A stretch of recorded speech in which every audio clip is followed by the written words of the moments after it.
Welcome to Storm the Gates, friends. We're your official podcast for the Mid-Texas Conference of the Global Methodist Church, and your hosts here, Shay Ryanga.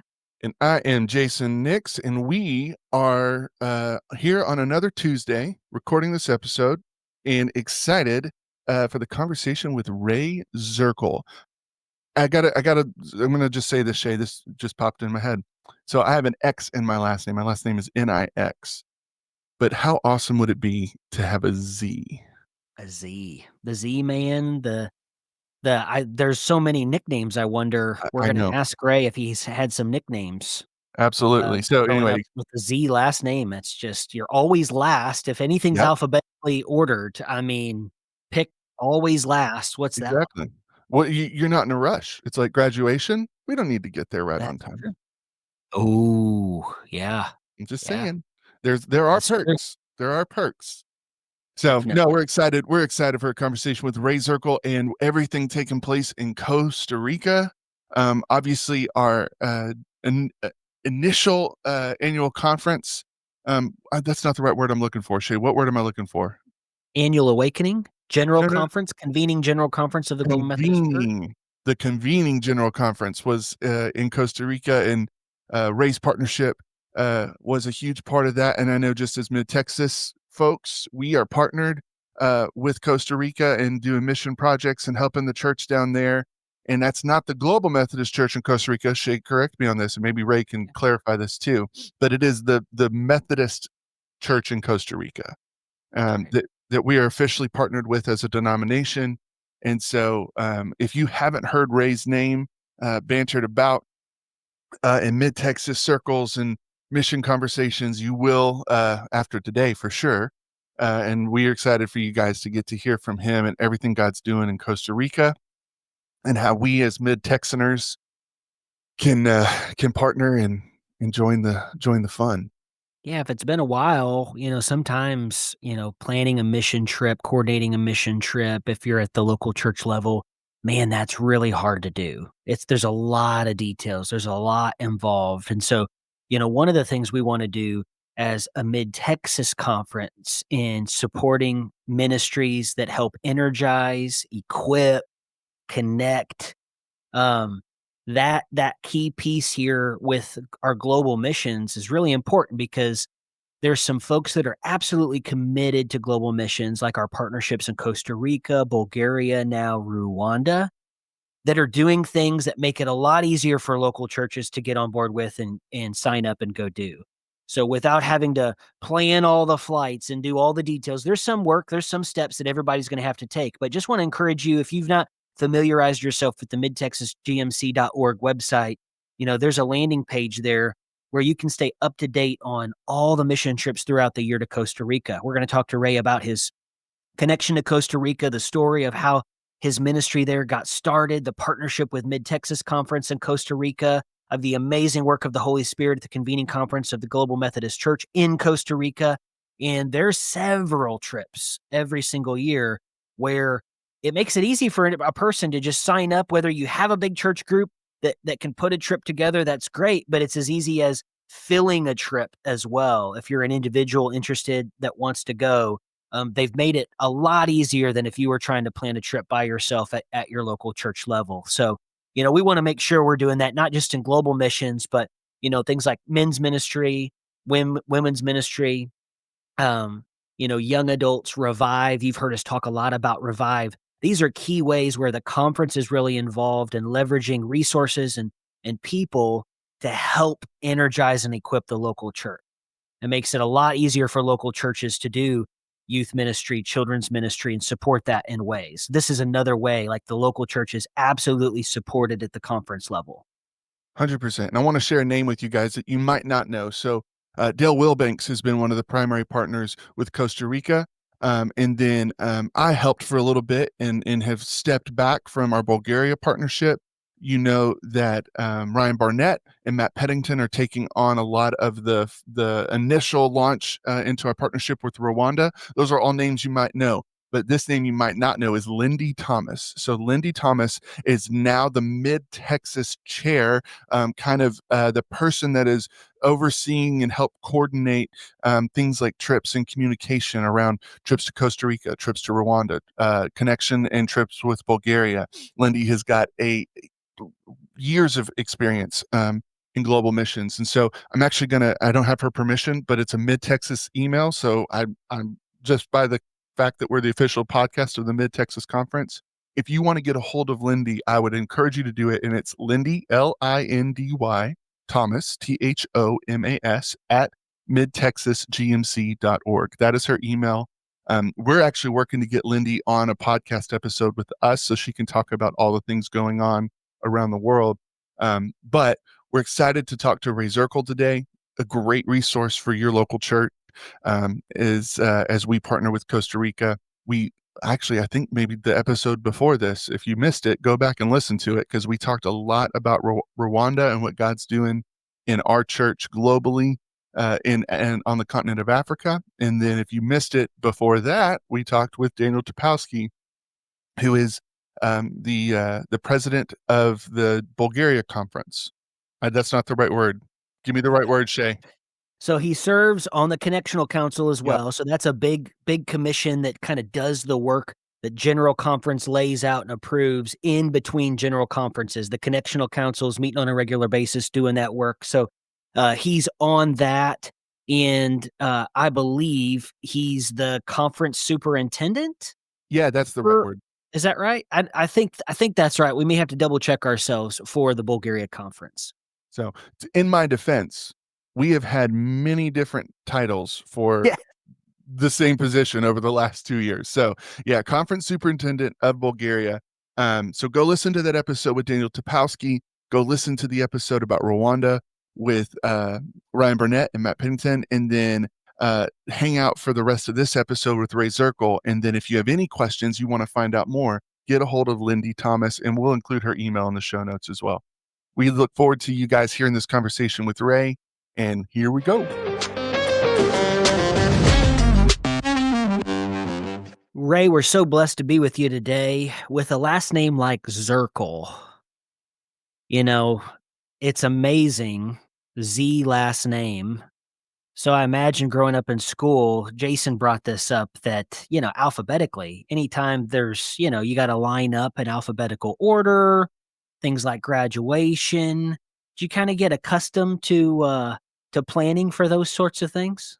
Yes, absolutely. It's of German origin, and I certainly got used to being at the end of the line, and always love that passage. The first shall be last, and the last shall be first. So Ayo. Yep. occasionally we would line up in reverse order, and so that was always a special day.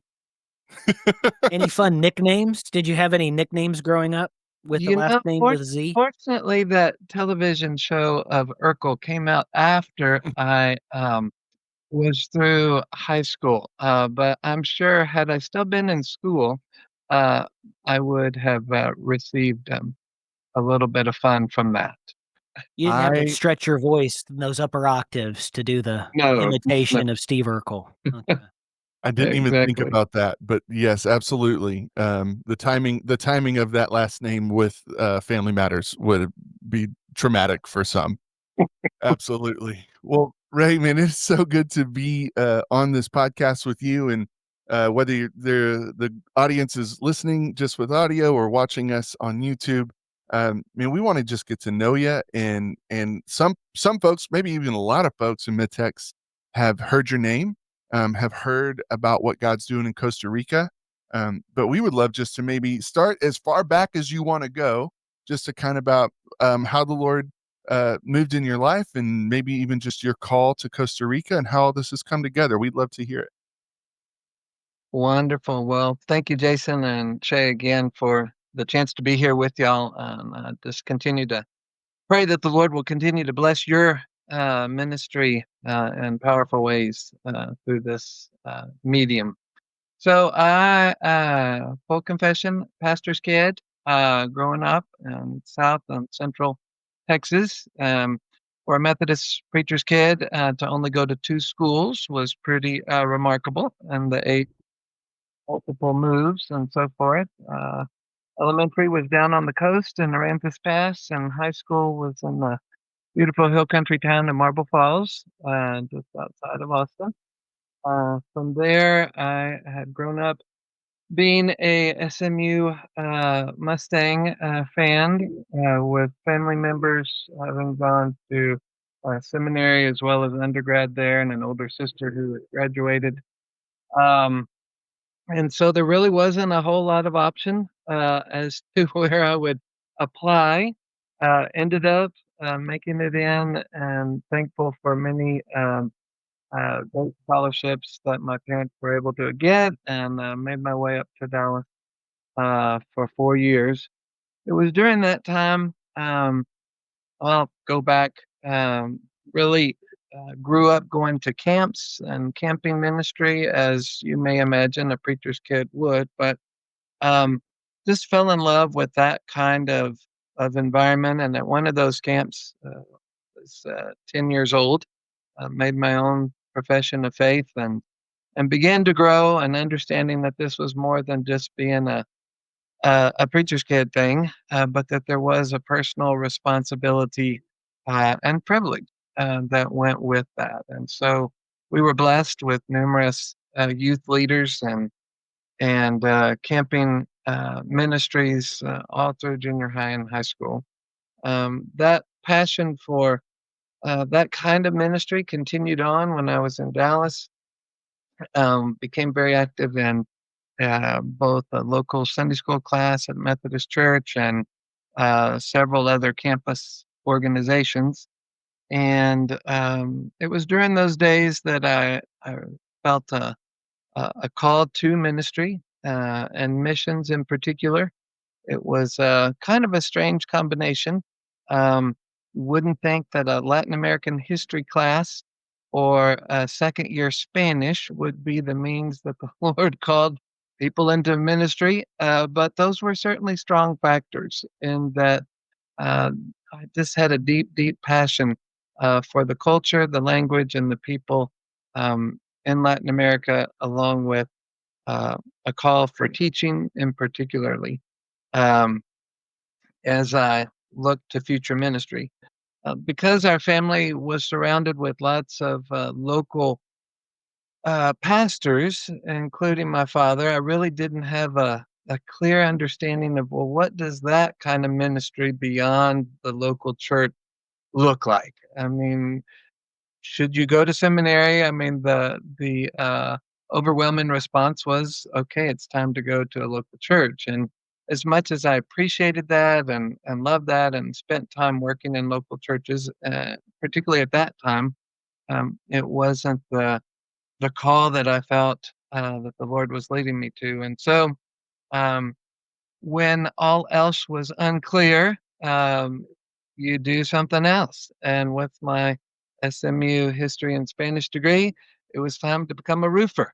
And so I moved to Uvalde, Texas to live with my sister and became a roofer for 6 or 9 months, did some youth ministry in San Antonio, and then applied and received a job teaching special education classes at the junior high level in a nearby town, and spent that year, which I would say would have been one of the toughest years of my working life, um, ministering as well as teaching sixth, seventh, and eighth graders in that small community. Um, the Lord by that time had really made it very clear that I needed to continue studies. And so I did a whirlwind tour of 4 or 5 seminaries during spring break of that year, um, checking out different places. But there was one more call or one more stop, I guess you could say, along the way. And that was to spend the following year in Guatemala, teaching at a school for missionary children as well as local Guatemalans. And so I went to Guatemala, spent a year there, um, loved my time there. being able to really kind of investigate and get to know number of different ministries and approaches to missions and what does it mean to kind of do incarnational ministry, and discovered that there were many different approaches to that question along the line, but could have easily stayed there for many more years, I believe. And yet it became very clear that it was time to head back to the States and go to seminary. So off I went to Asbury and began my studies there, doing an MDiv. A little strange, 3 years out of college, going back to the dorm, and all of the uh, situations that that involves. But I got to meet some wonderful men and women as fellow classmates, as well as just an amazing faculty at the time. Um, my Guatemalan experience, I couldn't say how valuable it was to have had that prior to moving into just a variety of classes at seminary, from pastoral care and counseling to preaching, obviously to missions and anthropology classes. I felt like I really did have not a lot, but at least some framework to put those theories up against. It was while I was at Asbury that I met my wife Lydia. We began dating my third year there, and roughly the same time, one of my roommates introduced me to the bishop of the Methodist Church in Costa Rica, Dr. Luis Fernando Palomo, who was serving on Asbury's board, and he frequently, at least twice a year, would make trips up to Wilmore. And on one of those opportunities, I had a chance to go over to his house, and we shared a wonderful meal of black beans and rice and probably some plantain chips and other things. And he began to share his vision of particularly theological education in Costa Rica. They had recently begun a new seminary here, and one thing led to another. And after I believe it was the second or third visit, he said, "Well, we'd really love you to come down to Costa Rica." And I was like, "Okay, well, where do I sign?" Wasn't quite that fast, but almost. I did mention the fact that Lydia and I were dating, and he had a chance to meet her, and also referenced a couple of ministry opportunities, including the work at our Methodist school, that would be potential sites for her to join us in ministry. Um, Proceeded to, upon graduation, raise our support to come to Costa Rica, um, particularly on my end through the Uvalde Methodist Church, and Lydia was raising support from her home church in Alabama. And then in early '95, I came down, and a month, 6 weeks later, she made her way down to Costa Rica. I pretty much jumped right in, and while she went to polish off her Alabamian Spanish at language school. And so we were probably an hour, hour and a half apart, but found our way to see each other several times during the week during that initial year of ministry.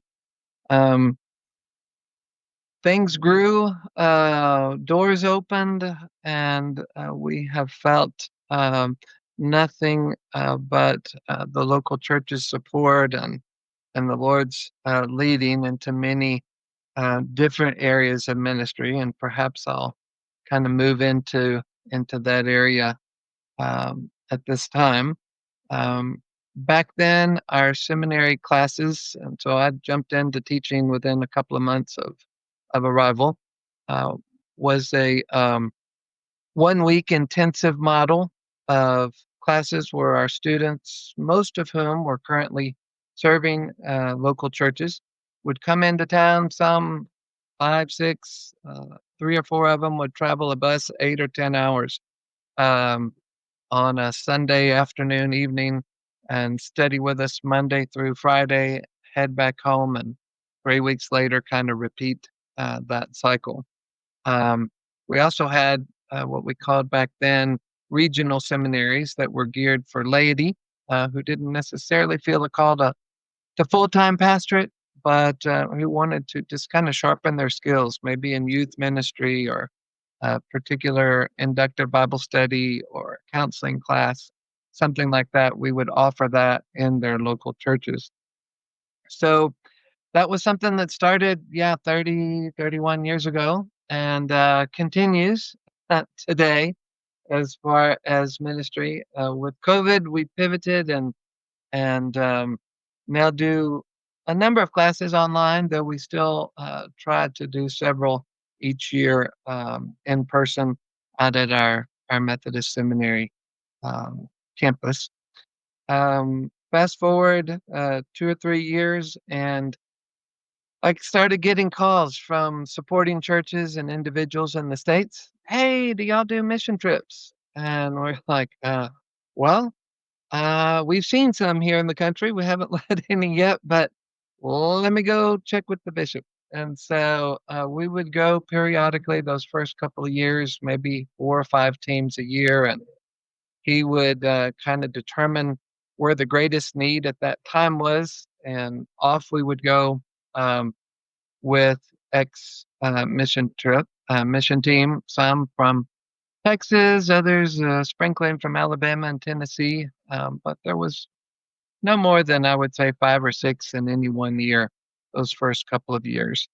Um, Also, at the same time, I think perhaps the bishop sensed my love for education and particularly secondary, and I was privileged to begin serving on our Methodist school board. The Methodist school had begun back in 1921 and had roughly over 1,000 students at that time. One of the top-notch bilingual institutions in Costa Rica, and I was privileged to begin serving in a number of capacities, including on the board at that time. Since then, our Methodist school has continued to grow, not necessarily numerically, but deeper in its original commitment to provide an opportunity for our students and youth to come to know Christ as their Savior. And so, to that end, though demographically speaking, Costa Ricans in that targeted segment of paying tuition and being a private school um, have been having fewer children, and so our numbers have gone down. And yet, I couldn't be more pleased with where we are in fulfilling that mission um, that those original missionaries way back when put in place. And so they are today um, the movers and shakers, the businessmen and women, the doctors, the lawyers, congressmen and women. We've even had one president of Costa Rica who was a graduate of our Methodist school, and so people of great influence. And so there, with that, obviously there comes tremendous privilege, but also a great responsibility to be true to our calling. Um, for they are not the next leaders, but the current leaders and the future leaders of Costa Rica. So we really believe that to the extent that we can share the gospel, mentor these young men and women while they're with us, um, uh, the prospects are so much greater for the extension of the kingdom here in Costa Rica. That's And beautiful. so, Ray, I wanna cut you off real fast. Um, sure. just give me a scope of the timeline here. So how long have you guys been serving the Methodist school there in Costa Rica? So we have been in Costa Rica for this is our 31st year, and Awesome. started to serve at the school in '98, That's the year beautiful. we Yeah, got so, married. I was just because I was doing the math because 'cause y'all met in Wilmore, and then you met the bishop of the Methodist Church in Costa Rica, and all these things kind of phase together, and, like, I think he's been in Costa Rica for a little while. Um, that's so Oh, beautiful, just the longevity of that ministry and everything you've seen the Lord do. And so as you've seen, and I love what you just kinda showed about the progression and how the Lord has, the seasons have changed, but you've just continued to see the Lord use, the Methodist school there in the ministry. I'm gonna I'll maybe punt this to Shay a little bit 'cause I know that he was in Costa Rica for the general conference, and I think we did a night of worship. Was that at that same Methodist school? the Friday night was, yeah, the very first night. I love it, I love it. So, what has it been like in this season of transition in the Methodist world? And, maybe even if you got some juicy stories of kinda how the connection with the Global Methodist Church came to be, and I'm gonna hold because Shay, take it from here, man. No, that's good, Ray. I'd love to hear you respond. I know for me, I speak for so many, and we've had some folks we've talked to on the podcast that have just shared how impactful that convening conference was, and just the just palpable presence of the Holy Spirit and all that the Lord did. And part of that was just this beautiful partnership solidifying between the Global Methodist Church and the correct me if I get my name exact off a little bit, the Evangelical Methodist Church of Costa Rica, There you something like go. that? Okay, alright, You got it. alright. Nailed it.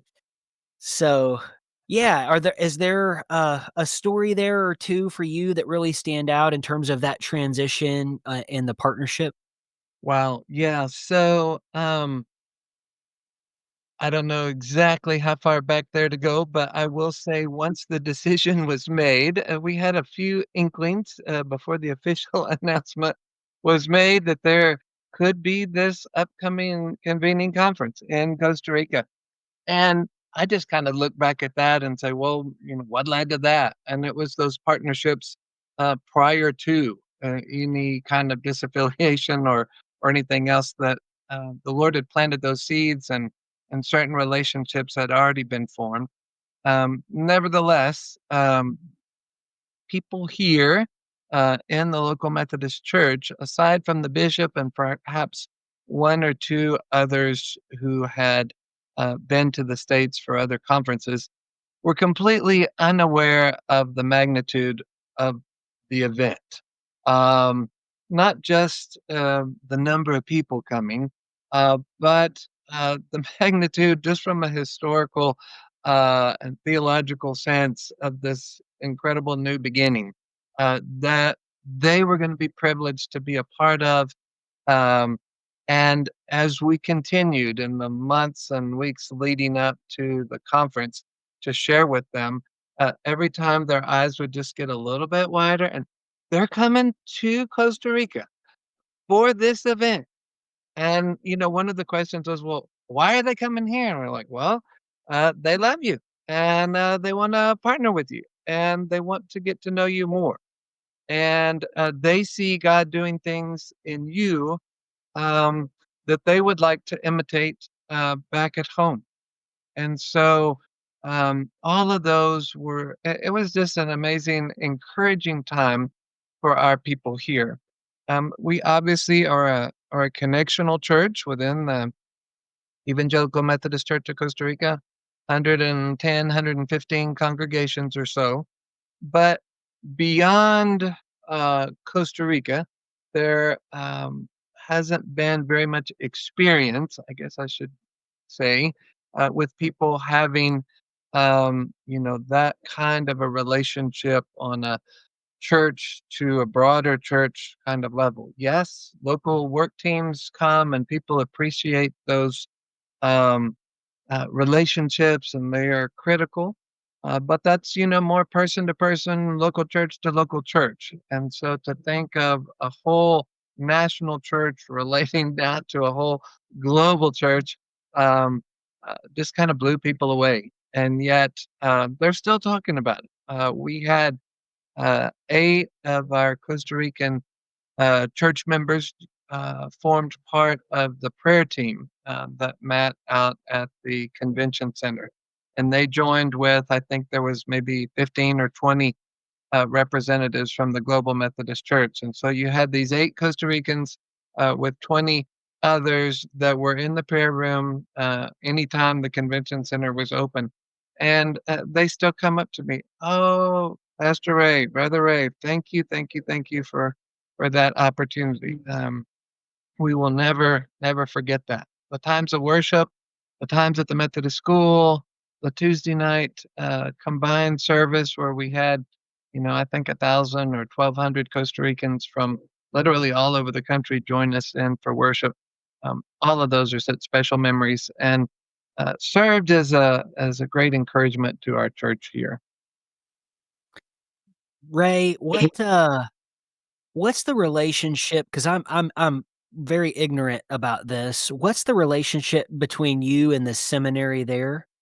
There's a seminary there in addition to the school, is that correct? Correct, correct. So one of the wishes that we had hoped for would that everyone who came to General Conference and other people could have stayed another week to have one seen the beauty of Costa Rica beyond the capital, and two to have gone and met more of our local pastors and local congregations, and to have seen our other institutions.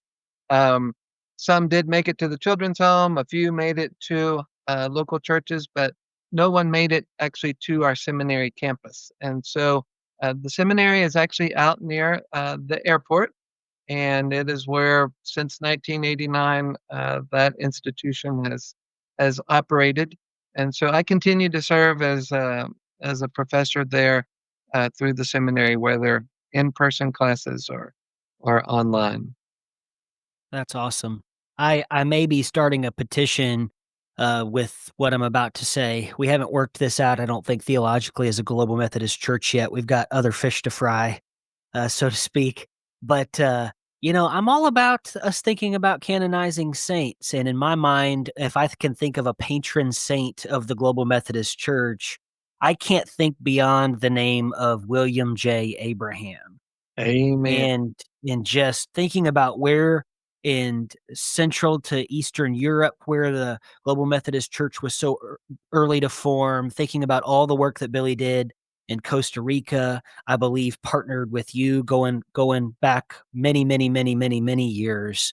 And so may have to start the petition for next general conference. Just if we ever canonize a saint, I think he's got to be up the top of the list.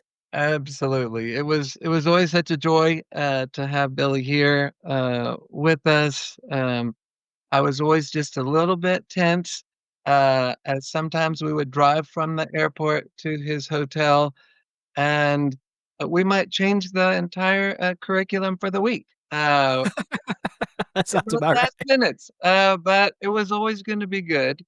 And his Irish humor was always going to come through. I never knew exactly how well I'd translate that into Spanish, but the ideas would come forth. And so we Uh, is certainly there like, is there a story do you have anything that sticks out in terms of how difficult some of his Irish aphorisms or sayings or humor was so uh, tough to translate? we were just at a Wesley House meeting last weekend up in Waco, and we were sharing some interesting comments. And I shared that translating for Billy was both the greatest privileges as well as one of the more challenging times of translation. But pain in the brain, not so difficult. But getting your underwear in a twist, that's a little bit more challenging to say that in a group of very seriously minded theology students. So, but it was always good. That's awesome. That's so cool. I can only imagine just doing the translation and then watching everybody's eyes get, the size of saucers. Like, what did you say? Excuse me? One more time? So, as we maybe skip forward, so currently, Mid-Texas Conference is partnered with the church in maybe what does that partnership look like? What, even maybe what has it looked like in the last couple of years, but what's the dream going forward? Because we have a lot of people listening to this that are, here in Mid-Texas, and in their local church context, they might not even, know how they could help Yeah, no, thanks, Jason. So, in the past, we have had, in Costa Rica. yeah, yeah, and we have had groups come from far and wide, and yet the need continues to be as great or greater than ever. Um, I'll say, hadn't mentioned it yet, but another area or areas of ministry beyond the seminary and the school.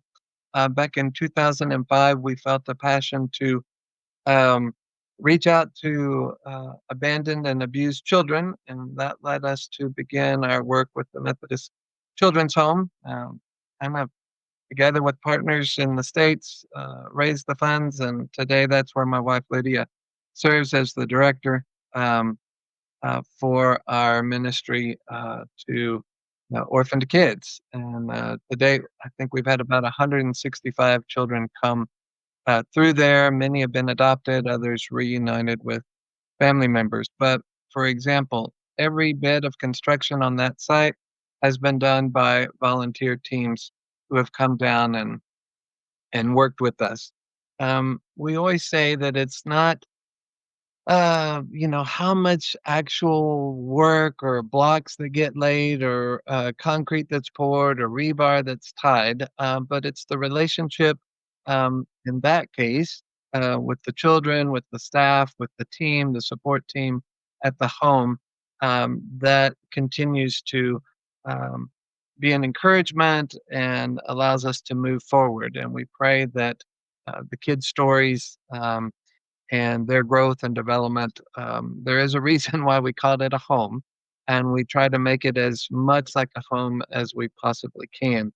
Um, Local churches are probably the next most common place where we have groups come down, and um, of those 115 church sites that we have, I'm seriously unaware of any that have not had some type of a relationship with churches in the States. Perhaps that was helping to purchase the land. Maybe it was partnering with the Costa Rican church to um, initially do some salary support for the first pastor. But in many cases, it's been when the church has moved from being a house church to actually having its first permanent structure or parsonage Sunday school classes. And that need, as the church continues to grow and expand, um, remains as great as ever. Those partnerships, both with the GMC in general and particularly with Mid Texas, we are looking to strengthen those both in number, but even more just in a full fledged relational ministry with the people in our churches and in our institutions. 2 weeks ago, we had a youth group come down and they ministered with our youth at the Methodist school. Actually, went to camp with them, and there were testimonies that were shared, mutual encouragement both ways, and at the end of the day, the body of Christ was strengthened on both ends. And that's what we really desire to see happen in any of our partnership activities, whether it be officially a construction trip or a medical outreach at our medical clinic, coming to serve at the home. We really believe in that relational component. Was that trip 2 weeks ago with Mark Swayze? It sure was. And did Ah, you see? nice. Yes. No, I followed it closely and again, knowing your name and knowing Costa Rica, but got to watch as just that group of students went down and spent spring break, um, ministering and just connecting with youth down there. That's awesome to kinda hear on your end Yeah, of it that it was so good. yeah, absolutely. Ray, help us understand the context a little bit there. And I may have a little bit some of this off, but when we talk to some friends from Rwanda, as we're starting a partnership with the Rwandan Global Methodist Church Conference as well, the government, it was interesting to learn the federal government there kind of came down, closed a lot of churches. There was imposed standards of theological education and certain building codes. So that was interesting for us to kind of go back and forth and understand that context. In Costa Rica, is there something like the federal government has said, or are there laws in place that have made it more limiting for Costa Ricans to do construction work on properties like churches versus like outside groups from the States? Several items there. In the name of providing safe places for worship, um, 10, 15 years ago, the Costa Rican government put yellow tape around many, I would say, yeah, 99% Protestant churches who were meeting probably in not the greatest uh, size buildings or safest constructions sites, but they might have been a garage or they might have been just a lean-to. And so, but they passed a requirement that you needed to have this kind of sound barriers and so much, handicapped access, bathrooms, and up-to-date wiring codes and parking lots, even though no one in the church might have had a car.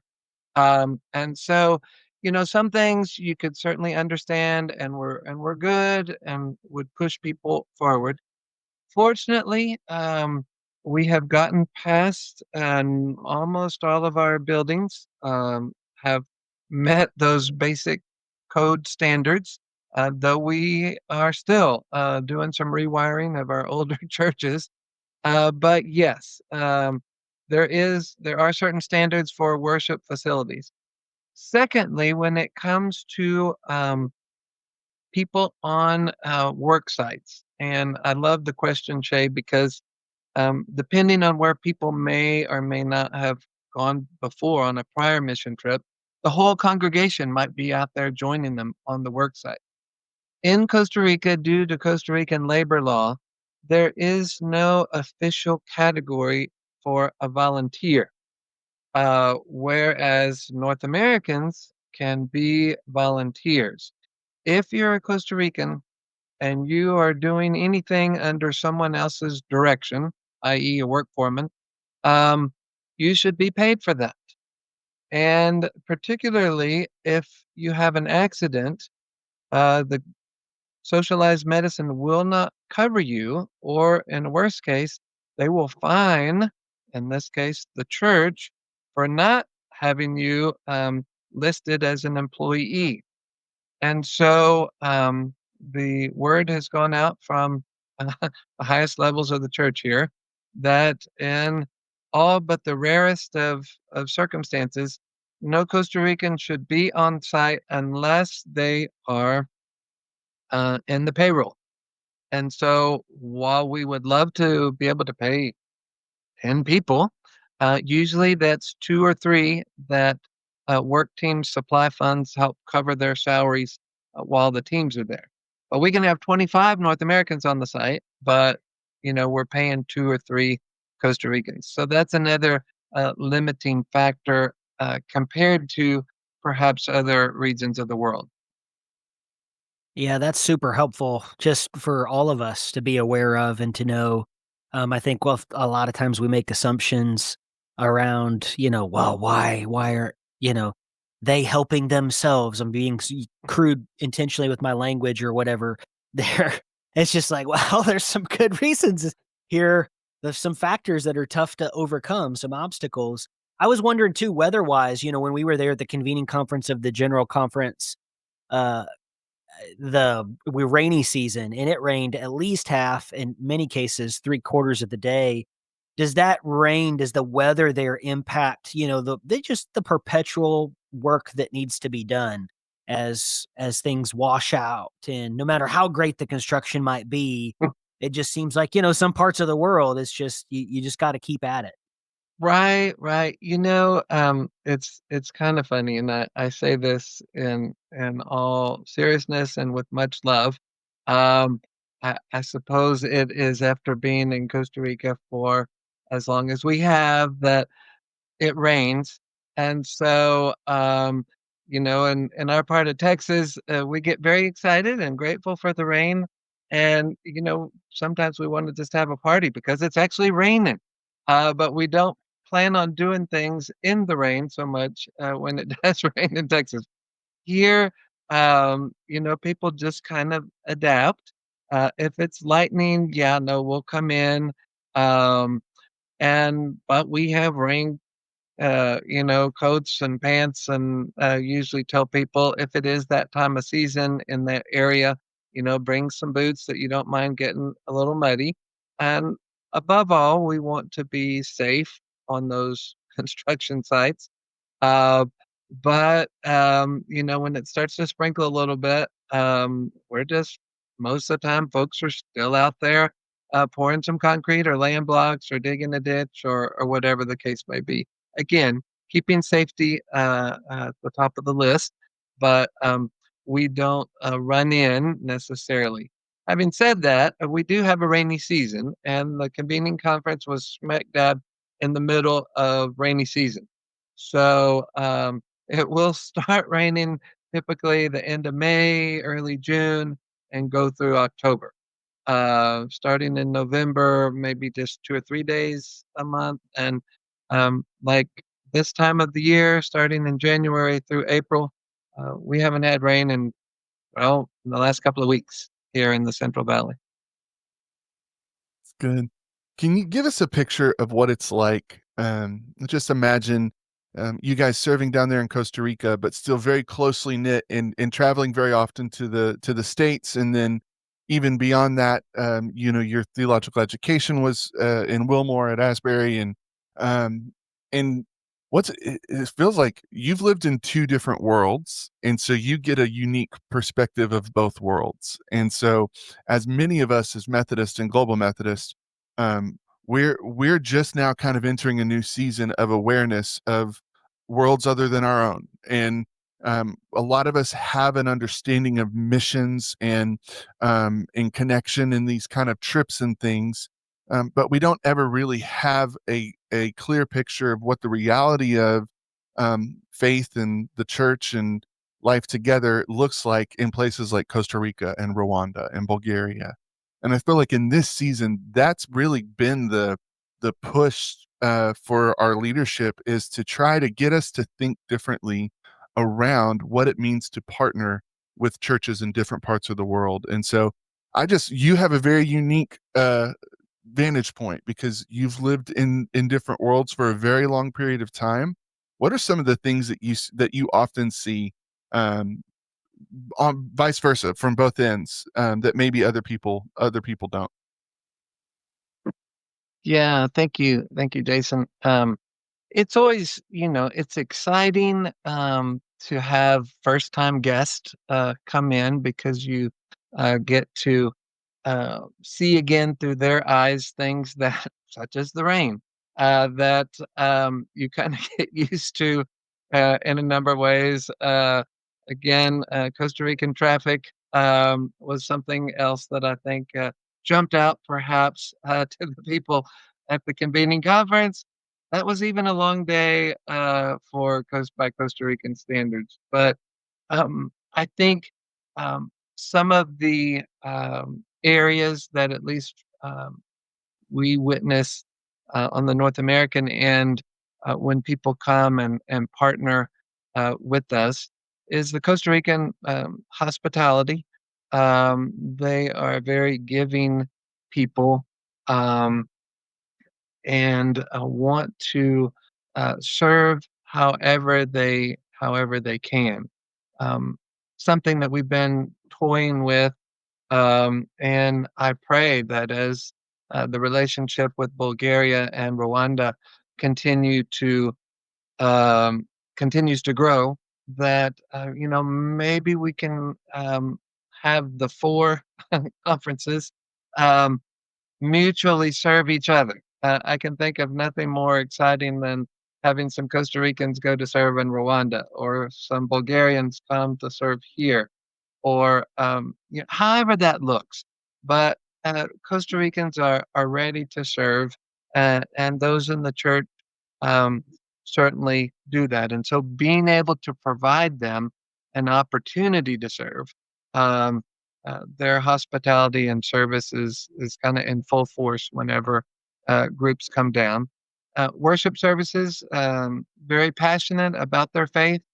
Um, Christ is very much alive in their lives and is expressed through their worship and their conversations. Um, a praying people. One of the things I had to kind of look up when we got here, and everyone used the word in Spanish. It's called a vigilia, a vigil, prayer vigil, but that is very common in the life of the church here. And so, definitely a people of prayer and of passion for the Lord. And so, those are some of the fun things that we get to share with our North American brothers and sisters when they come down our way, and it's fun to just and a privilege to kind of be that bridge between the two cultures.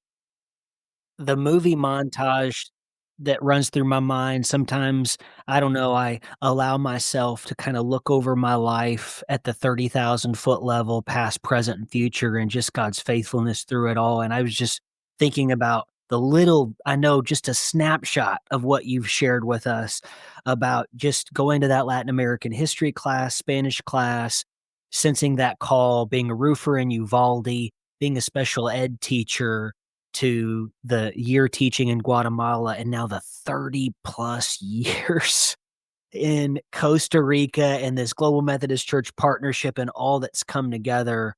I'm just so grateful that you've shared your testimony. It's like I shouldn't be surprised now, but I am. It's like everyone's testimony is so different. So what we hope is just people are encouraged by the way God speaks and where he speaks. And sometimes it's just the most unassuming, unlikeliest of nudges that leads to these next steps that now you look back on it all. It's like, what? Only God, like in it all. And so I'm just so grateful for your time and what you've shared. And just as we turn towards closing our conversation today, how best can we here in Mid Texas support you and Costa Rica in this partnership? Are there goals that you have? Like I know, like there are these trips on the calendar every year now that seems like will be regular as we work on sending teams to Costa Rica. Are there some goals that you have and some things that you'd like to see accomplished here this year and next year? Yeah, thank you, Shay. Certainly, and we're grateful, and just being able to schedule those teams and places earlier and earlier. We recognize folks in the states' calendars are as busy as ever, and so the sooner that we're able to announce those opportunities to come and serve, we're going to do our very best. The goal now is hopefully by August of this year to have at least several of those opportunities for people to come in 2026. I mentioned that we have three different church projects that have been going on now 5 or 6 years. And because of COVID, they got stopped. And for a number of reasons, we've only had two or three groups a year be able to go there. Would love to knock those out. We just started last week a third house at the Methodist Children's Home. As soon as we're able to finish that, we'll obviously be able to attend and minister to more children. Um, we have a new medical clinic that our friends in Waco have brought teams down to, as well as from the Dallas area.